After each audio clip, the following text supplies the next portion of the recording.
Benvenuti all'ultimo match preview di Champions League della stagione, perché chiaramente il Milan non batterà mai il Newcastle questa sera e chiaramente il Borussia Dortmund non batterà mai il Paris Saint-Germain in casa, quindi il Milan non si no, beh, adesso l'ho detto ovviamente per scaramanzia, per cabala e tutto, però bentornati al match preview Newcastle-Milan. Sono qui ancora una volta a sfidare il freddo di Milano, che non sarà, ve lo anticipo, come il freddo di Newcastle, ma partiamo subito. Allora, come potete vedere dalla mia faccia piena di imperfezioni, il Milan continua in questo periodo altalenante di alti e bassi, però c'è una partita da dentro fuori da giocare questa sera. Prima di andare a vedere come sta il Milan, andiamo in casa Newcastle. Passo nello studio di Radio Rossonera per raccontarvi il momento della squadra di Eddie Howe e ve lo anticipo, non è dei migliori.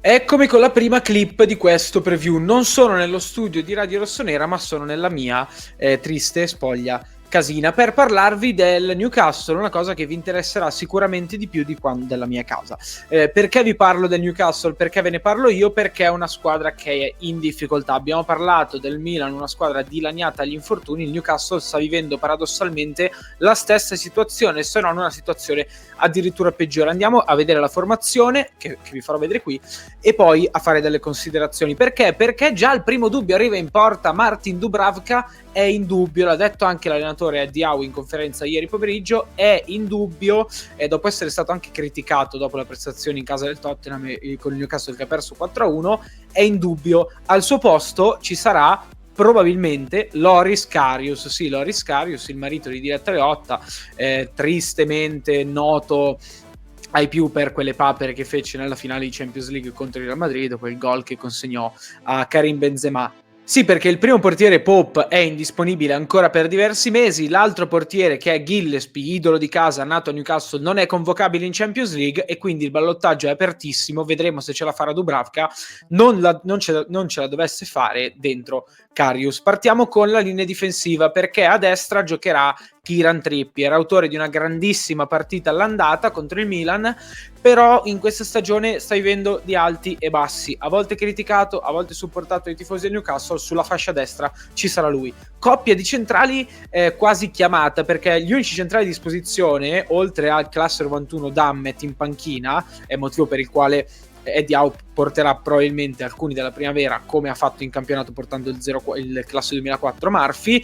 Giocheranno Lascelles, capitano sul centro-destra, e Fabian Schär sul centro-sinistra, lo svizzero. Terzino sinistro obbligato e sarà Tino Livramento. Un solo cambio anche qui, perché oltre a Dammet l'unico terzino di riserva a disposizione del Tottenham è Luis Hall, anche lui 2004 in prestito dal Chelsea. Non c'è Sven Botman, infortunato, non c'è Dan Burn, infortunato, non c'è Target, infortunato. Kraft e Manchiglio, l'ex Bologna Kraft per quelli che se lo ricordano, non possono essere convocati perché non sono in lista Champions, quindi la difesa è abbastanza chiamata e sarà sicuramente quella che scenderà in campo. Parlando invece del centrocampo, il dubbio è uno, perché ieri durante la rifinitura, insieme all'attaccante Anthony Gordon, ne parleremo dopo, non si è allenato Sean Longstaff, che aveva recuperato ed era entrato in campo nella partita con il Tottenham, quindi la mezzala destra è in dubbio. Centrocampo anche qui chiamato, perché con l'infortunio di Willock, con l'infortunio di Anderson e con la squalifica, come ben sappiamo, di Sandro Tonali, anche qui gioco forza Guimaraes, Bruno davanti alla difesa, mezzala sinistra Joelinton, mezzala destra Miley, lo stesso centrocampo che è sceso, il giovane Miley con lo stesso centrocampo che è sceso col Tottenham. Dovesse farcela Longstaff, scenderebbe lui probabilmente in campo al posto di Miley. Parliamo invece del reparto offensivo, perché qui gli infortunati sono Harvey Barnes e Murphy. Ricci, che è entrato contro il Tottenham, non può essere convocato in Champions League perché anche lui non è in lista. Callum Wilson, che si è dimostrato molto carico ieri in conferenza insieme a Eddie Howe, giocherà lui. Da capire se giocherà con Alexander Isak o senza Alexander Isak. Perché? Perché, come vi dicevo prima, Anthony Gordon non ha preso parte alla rifinitura di ieri pomeriggio e quindi anche lui è in dubbio per la sfida di questa sera. Nel tridente ci sarà sicuramente Almiron. Da capire Wilson come punta centrale e Isak a sinistra, Isak come punta centrale e Wilson a sinistra, oppure Wilson con il recuperato Anthony Gordon. Insomma, tanti punti di domanda in casa Newcastle. Io vi lascio, perché a parlarvi del Milan, di come sta il Milan, perché il Milan qualche recupero all'infortunio, e stiamo parlando ovviamente di Raffaele Leao, ce l'ha, vi lascio Enrico Boiani, però lui ve lo lascio in studio Radio Rossonera. Eccoci qui per la probabile formazione del Milan nella trasferta di Newcastle, giorno di Santa Lucia, quindi speriamo che come regalo arrivi la vittoria del Milan, che vorrebbe dire almeno Europa League certa. Poi, se il Borussia Dortmund volesse farci il regalo di battere il Paris Saint-Germain per mandarci anche gli ottavi di Champions League, a noi schifo non fa, naturalmente. Quindi speriamo che il Milan possa vincere, lo fa ritrovando Rafael Leao. Andiamo con la probabile formazione che vede per fortuna Mike Maignan in porta, c'è ancora il nostro numero 16, la difesa è confermata quella delle ultime giornate, con Calabria a destra, con Tomori e Teo Hernandez difensore centrale e Florenzi sulla sinistra. Calabria giocherà, ricordando che in campionato per la partita di casa contro il Monza è squalificato per l'espulsione subita a Bergamo contro Atalanta. A centrocampo dovrebbero, e usiamo il condizionale, essere confermati i soliti, quindi Reinders insieme a Musa, con Loftus-Cheek leggermente spostato un pochino più avanti. Comunque saranno loro i 3-2 centrocampisti, 2+1, decidete voi, in base anche a come si schiererà il Milan, se col 4-3-3 o il 4-2-3-1. La novità importante è appunto il rientro di Rafa Leao subito da titolare sulla sinistra, quindi si riposerà Chukwueze, che in queste giornate ha fatto qualcosina senza però convincere troppo. Si riporta a destra Christian Pulisic, anche se comunque ha fatto molto bene sulla sinistra, che è tra l'altro il suo ruolo naturale, con appunto Loftus-Cheek nel caso dovesse essere 4-2-3-1 alle spalle dell'unica punta, che è Olivier Giroud, contando che c'è Luka Jovic che sta un pochino ingranando, già 2 gol nelle ultime 2 partite, potrebbe dare anche lui una mano dalla panchina, così come forse, usiamo ancora una volta il condizionale, potrebbe dare una mano dalla panchina anche Noah Okafor, che sembra essere più vicino al rientro, si è allenato con il gruppo negli ultimi giorni e quindi potrebbe avere anche lui una chance dalla panchina, insieme poi a quelli che sono gli altri cambi, soprattutto a centrocampo con Krunic e Adli. Questa dovrebbe essere la probabile formazione messa in campo da Stefano Pioli. Non è un buon momento per il Milan, lo sappiamo, né dal punto di vista degli infortuni né tantomeno dei risultati. Non lo è nemmeno per il Newcastle, come già vi ha preannunciato Davide Giovanzana, quindi speriamo che il Milan possa portarsi a casa la vittoria, che vorrebbe dire, come vi dicevo poc'anzi, Europa League certa, nella speranza che nel giorno di Santa Lucia il Borussia Dortmund ci faccia il regalo. Grazie mille Enrico Boiani per averci raccontato il momento del Milan e chi giocherà questa sera. Tra l'altro Enrico lo rivedrete dopo nel Tiki-Taka, però non è ancora arrivato il momento, quindi no, dopo? Sì, dopo, non adesso, perché adesso abbiamo in esclusiva mondiale, in esclusiva universale, le parole del nuovo senior advisor del Milan, del nuovo partner operativo di Redbird, Zlatan Ibrahimovic, che ci racconterà un po' le sue prime ore a Milanello. Zlatan. No, sono molto contento, no? Terza volta che Zlatan torna in Milan è come mio casa, però adesso è finito il tempo di festeggiare, di celebrare, serve di lavorare. Prima cosa, dopo il partito di domani comunicheremo all'allenatore che non è più il nostro allenatore, perché anche se passa il turno vuol dire che è grazie a PSG che ha fatto un suicide. Dai, non puoi prendere merito se un'altra squadra perde.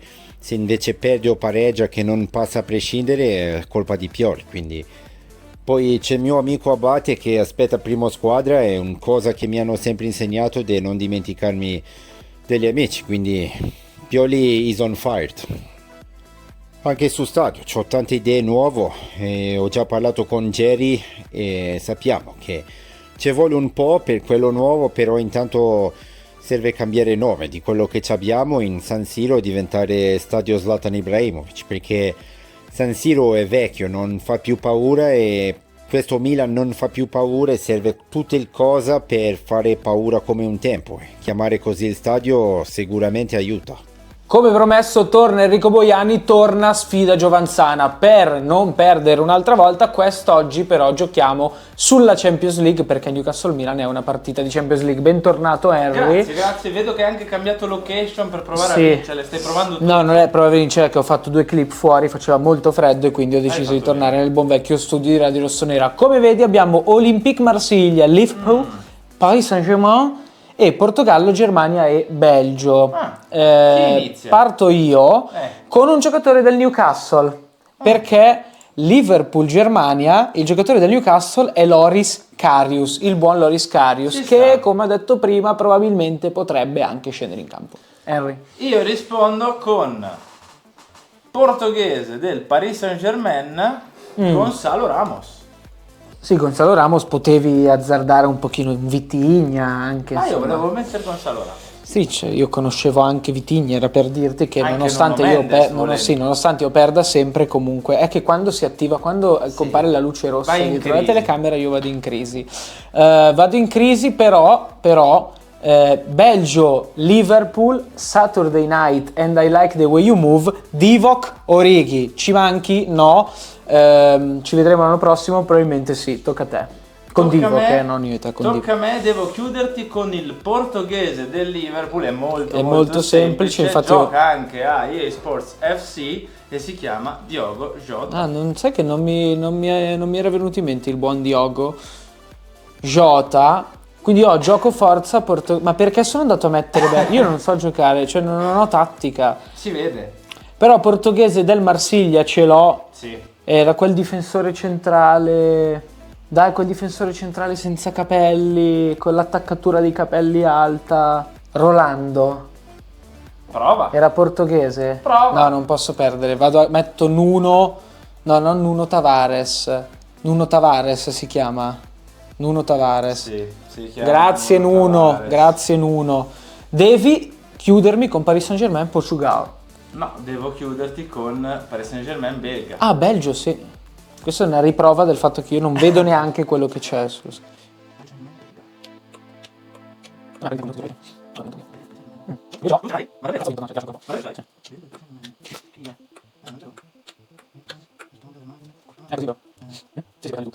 Niente, non ce l'ho, provo. Cioè non hai...